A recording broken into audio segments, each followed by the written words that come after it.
প্রিয় দর্শক বন্ধুরা, এই মুহূর্তের জন্য 9 to 12 এসএলএসটি সুপার নিউমেরিক পোস্টকে কেন্দ্র করে এবং নিয়োগ ঘিরে চাঞ্চল্যকর সমস্ত তথ্য আপডেট উঠে আসছে।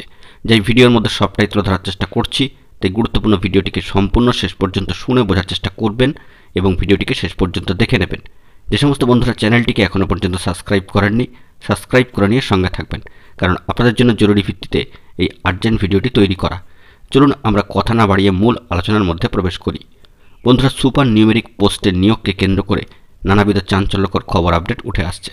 যে বিষয়টি জানা যাচ্ছে যে বঞ্চিত চাকরি প্রার্থীদের সুপার নিউমেরি বা সুপার নিউমেরিক পদে নিয়োগের ক্ষেত্রে এবার রাজ্য সরকার কাঠগড়ায় দাঁড় করাচ্ছে প্রাক্তন সম্মানীয় বিচারপতিকে। এসএলএসটির মেধা তালিকায় 2018-19 সালে 9 to 12 চাকরি প্রার্থীদের একাংশের নাম থাকলেও দুর্নীতির কারণে তাদের নিয়োগ হয়নি বলেই অভিযোগ। সমস্যা সমাধানে 2022-এর মে মাসে সুপার নিউমেরি পদ 6,861টি এককালীন নিয়োগের জন্য তৈরি করেছিল রাজ্য মন্ত্রিসভা, কিন্তু দেখা যাচ্ছে এখনও সেই পদে কোনো নিয়োগ হয়নি।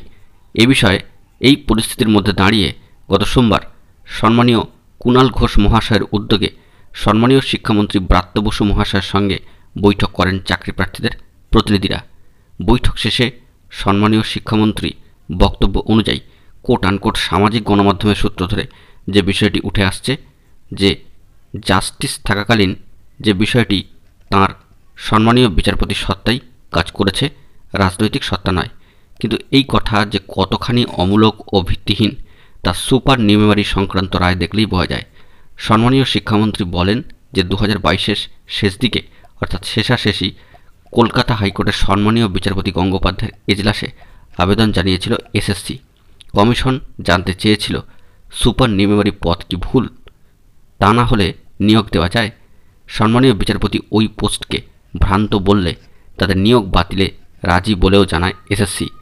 র্যাঙ্কে গোলমালের ফলে যারা বঞ্চিত হয়েছেন যোগ্যতার নিরিখে তাদের নিয়োগের ব্যাপারে সম্মানীয় বিচারপতি গঙ্গোপাধ্যায় নির্দেশ দেবেন কিনা তাও জানতে চেয়েছিল এসএসসি, কিন্তু সম্মানীয় বিচারপতি গঙ্গোপাধ্যায় সেই আবেদন কার্যত ডাস্টবিনে ফেলে দেন বলে সম্মানীয় শিক্ষামন্ত্রীর অভিযোগ। ওই আবেদন এসএসসির নয়, অন্য কারো মস্তিষ্ক প্রসূত বলে মতামত প্রকাশ করেন তৎকালীন সম্মানীয় বিচারপতি গঙ্গোপাধ্যায়। এমনকি মাথা খোঁজারও নির্দেশ দেন তিনি। এসএসসির চেয়ারম্যান সাহেব মহামান্য আদালতে দাঁড়িয়ে অবশ্য জানান ওটা কমিশনেরই তৈরি।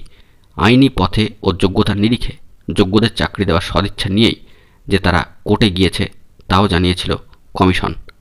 সেই প্রেক্ষাপটে সম্মানীয় শিক্ষামন্ত্রীর প্রশ্ন, মহামান্য আদালতের কাছে জানতে চাই ওই রায় উদ্দেশ্য প্রণোদিত ছিল কিনা। অত্যন্ত গুরুত্বপূর্ণ কিছু খবর আপডেট বন্ধুরা এই মুহূর্তের জন্য উঠে আসলো 9 to 12 এসএলএসটি ও সুপার নিউমেরি বা সুপার নিউমেরিক পোস্টে নিয়োগকে কেন্দ্র করে। দেখা যাক বন্ধুরা পরবর্তী ক্ষেত্রে কি গুরুত্বপূর্ণ তথ্য আপডেট উঠে আসে, এলে সবটাই আপনাদের মাঝখানে প্রোভাইড করার চেষ্টা করব। বন্ধুরা, এখন এই পর্যন্ত গুরুত্বপূর্ণ আপডেটগুলি পাওয়ার জন্য চ্যানেলটিকে সাবস্ক্রাইব করে নিয়ে সঙ্গে থাকুন। ধন্যবাদ।